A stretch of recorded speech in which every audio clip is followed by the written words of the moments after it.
کربلا کے بعد قافلہ جا رہا تھا اور ایک عورت کا ایک ہی بیٹا تھا۔ وہ کہتی ہے کہ میری اولاد نہیں ہوتی تھی، یا اگر اولاد ہوتی بھی تھی تو اولاد میری زندہ نہیں رہتی تھی، تو میں نے منت مانگی کہ اگر اللہ تعالیٰ نے مجھے بیٹا دیا تو اس کا نام میں علی اور حسین کی نسبت کے ساتھ رکھوں گی۔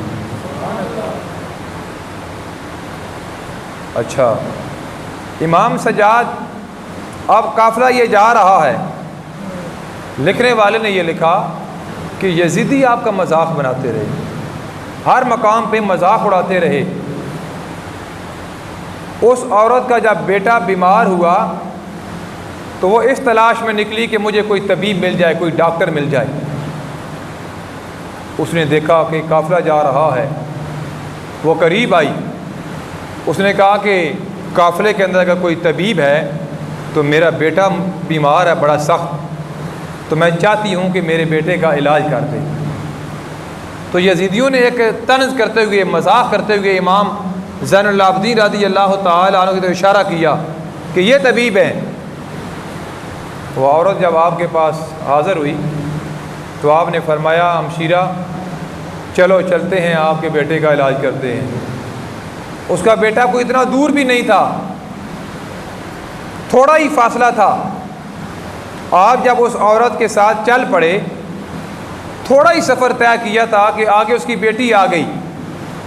اس نے کہا، اماں طبیب کو واپس کر دو، طبیب کو واپس بھیج دو، جو بھائی ہے وہ وصال فرما گیا ہے، بھائی کا انتقال ہو گیا ہے۔ تو عورت کہنے لگی کہ آپ کی بڑی مہربانی، آپ کا بڑا شکریہ، آپ واپس چلے جائیں، میں جس بیٹے کے لیے آپ کو لے کے جا رہی تھی وہ میرا بیٹا تو فوت ہو گیا۔ آپ نے فرمایا، نہیں، میں آپ کے ساتھ چلوں گا۔ یہ دنیا کے اور طبیب ہیں جو زندوں کا علاج کرتے ہیں، میں علی کا پوتا، میں حسین کا بیٹا علی، میں زندوں کا علاج نہیں، آج میں مردوں کا علاج کروں گا۔ اس میں کوئی شک نہیں کہ غوث اعظم تو قادر جیلانی رضی اللہ تعالیٰ عنہ نے مردے زندہ کیے۔ یہ تو کوئی اتنی حیرت والی بات ہی نہیں ہے کہ آپ نے وہ کشتی والا واقعہ آپ نے سنا کہ 12 سال گزر گئے تھے وہ براتی۔ یہ آپ کی آل اولاد ہے۔ امام صلی اللہ علیہ رضی اللہ تعالیٰ عنہ کے سلسلہ میں پیر میر علی شاہ رحمۃ اللہ تعالیٰ، یہ آپ کی آل اولاد ہے۔ داتا علی حجویری، خواجہ غریب نواز، یہ اولاد ہے آپ کی۔ آپ ان کی کرامات کو پڑھیں تو میں کہتا ہوں کہ آپ کو بات سمجھ آ جائے گی کہ اگر آپ کی اولاد کا یہ مقام ہے تو آپ کا مقام کیا ہوگا۔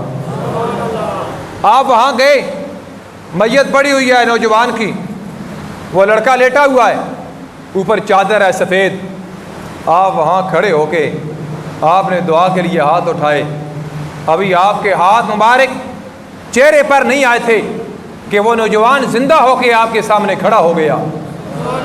آپ نے فرمایا، اب بتاؤ مجھے کہ یہ بیمار کیسے ہوا۔ اب وہ عورت کہتی ہے، حضور بس میں نے اس طرح منت مانگی، اللہ نے مجھے بیٹا دیا، اس کے دل میں آرزو تھی کہ میں مدینہ منورہ حاضری دوں گا، امام علی مقام امام حسین رضی اللہ تعالیٰ عنہ کا دیدار کروں گا۔ اب یہ عشق و مستی کی بات ہے۔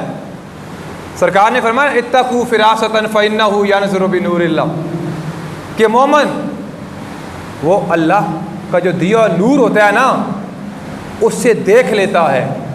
تو وہ کیسے دیکھتا ہے؟ یہ آپ نے کئی بار سنا، آگے کئی عنوان آئیں گے انشاءاللہ۔ کہنے لگی کہ حضور بس تیاری ہی کرتا رہا کہ مدینہ منورہ حاضری دوں گا، لیکن نہ جا سکا، تو یہ بیمار ہو گیا۔ جب محرم شریف شروع ہوا نا، اس کے بخار میں شدت آ گئی، اور 10 محرم کے بعد یہ کہتا ہے کہ اب میں نے مدینے میں جا کے کیا کرنا ہے۔ مجھے سمجھ نہیں آتی کہ اب یہ کہتا ہے کہ میں نے مدینے میں جا کے کیا کرنا ہے۔ اب آپ ساری حقیقت کو سمجھ رہے تھے، لیکن آپ نے اللہ کی بارگاہ میں دعا کی اور اللہ نے اس نوجوان کو زندہ کر دیا.